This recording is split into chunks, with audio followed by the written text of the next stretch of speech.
그때 하느님께서는 가브리엘 천사를 갈릴레아 지방 나자렛이라는 고을로 보내시어 다윗 집안의 요셉이라는 사람과 약혼한 처녀를 찾아가게 하셨다. 그 처녀의 이름은 마리아였다. 천사가 마리아의 집으로 들어가 말하였다. 은총이 가득한 이여 기뻐하여라. 주님께서 너와 함께 계시다. 이 말에 마리아는 몹시 놀랐다. 그리고 이 인사말이 무슨 뜻인가 하고 곰곰이 생각하였다. 천사가 다시 마리아에게 말하였다. 두려워하지 마라 마리아야. 너는 하느님의 총애를 받았다. 보라, 이제 내가 잉태하여 아들을 낳을 터이니 그 이름을 예수라 하여라. 그분께서는 큰 인물이 되시고 지극히 높으신 분의 아드님이라 불리실 것이다. 주 하느님께서 그분의 조상 다윗의 왕좌를 그분께 주시어 그분께서 야곱 집안을 영원히 다스리시리니 그분의 나라는 끝이 없을 것이다. 마리아가 천사에게 저는 남자를 알지 못하는데 어떻게 그런 일이 있을 수 있겠습니까? 하고 말하자 천사가 마리아에게 대답하였다. 성령께서 너에게 내려오시고 지극히 높으신 분의 힘이 너를 덮을 것이다. 그러므로 태어날 아기는 거룩하신 분, 하느님의 아드님이라고 불릴 것이다. 내 친척 엘리사벳을 보아라. 그 늙은 나이에도 아들을 잉태하였다. 아이를 못 낳는 여자라고 불리던 그가 임신한 지 6달이 되었다. 하느님께는 불가능한 일이 없다. 마리아가 말하였다. 보십시오. 저는 주님의 종입니다. 말씀하신 대로 저에게 이루어지기를 바랍니다. 그러자 천사는 마리아에게서 떠나갔다. 오늘 성모신신미사의 주제는 평화가 오늘 말씀의 주제입니다. 세상 살면서 시련이나 역경의 시간이 없이 살아가는 사람은 없습니다. 그러나 시련이나 역경 속에서도 불안해하지 않고 나름대로의 평화를 누릴 수는 있습니다.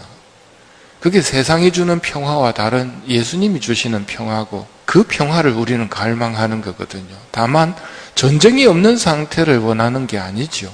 여기서 말하는 평화는 바로 그런 평화입니다. 어떤 처지에서도 불안해하지 않고 비록 힘들어할 수는 있겠지만 불안해하지 않는 평화. 그 근거가 어디에 있을까? 오늘 복음에서 가브리엘 대천사께서 하신 말씀 가운데 하느님께는 불가능한 일이 없다라는 말씀이 그 평화의 첫 번째 근거가 됩니다. 하느님께는 불가능한 일이 없다. 이걸 잘 묵상해 보셔야 됩니다. 하느님께는 불가능한 일이 없다. 근데 이것만 갖고는 안 됩니다. 뭐가 부족하느냐면 하느님은 불가능한 일이 없는 분이긴 한데 그분이 나를 좋아한다는 게 따라와야 비로소 평화를 누릴 수 있습니다. 마귀들도 압니다. 하느님께는 불가능한 일이 없다는 걸. 근데 마귀들은 버린 몸이거든요. 하느님께서 버렸단 말입니다. 지들이 하느님을 버렸고요. 하느님이 나를 사랑한다는 게 그 다음으로 우리가 믿어야 될 부분입니다. 하느님이 나를 사랑하시는데 그 하느님이 불가능한 게 없는 하느님이란 말입니다. 이렇게 돼요. 우리 아버지가 나를 좋아하는데 우리 아버지께서 불가능한 게 없는 분이다. 이렇게 되어야 된단 말입니다. 이렇게 될 때 시련 속에서도 두려워하지 않고 평화를 누릴 수 있거든. 다윗이 성공적인 삶을 살았던 이유 중에 하나가 바로 이런 부분을 믿었던 겁니다. 골리앗과의 싸움 때도 나타나는 것처럼 사자의 발톱, 곰의 발톱, 우리 아버지께서 나를 좋아하시는데 그 아버지께서 다 보호해 주셨다. 너는 무기에 의지해서, 방패에 의지해서 나왔지만 나는 나를 사랑하시고 불가능이 없으신 하느님, 난 그분의 이름을 믿고 나왔다고 이야기하거든요. 하느님을 섬긴다는 이유로 그 다니엘서 보면 세 청년이 불 속에 던져지거든요. 하느님 때문에 목숨을 잃더라도 그 세 청년이 불 속에 던져지면서도 불 속에서도 하느님을 찬미하는 노래를 부르거든요.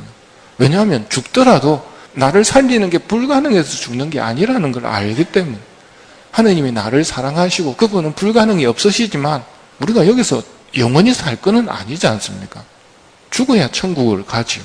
다만 그 전에 그분이 우리를 구해 주실 수 있다는 것은 꼭 보여주고 보통 순교를 하거든요. 이렇게 죽이려고 했는데 이렇게 안 죽어서 다른 방법으로 죽입니다. 그건 뭐냐면 순교자들로 하여금 하나님이 나를 사랑하신다는 것을 깨닫게 해주신단 말입니다. 이게 우리 평화의 근거입니다. 하나님이 나를 좋아하신다는 것, 나를 사랑하신다는 것. 이게 첫 번째로 되어야 되고, 두 번째로는 그 하나님께서 불가능이 없다는 것. 이 두 가지가 갖춰져야 되는데, 그러려면 하나님이 나를 좋아하신다는 걸 좀 묵상해 보셔야 됩니다. 그 근거들을 찾아보셔야 되겠죠.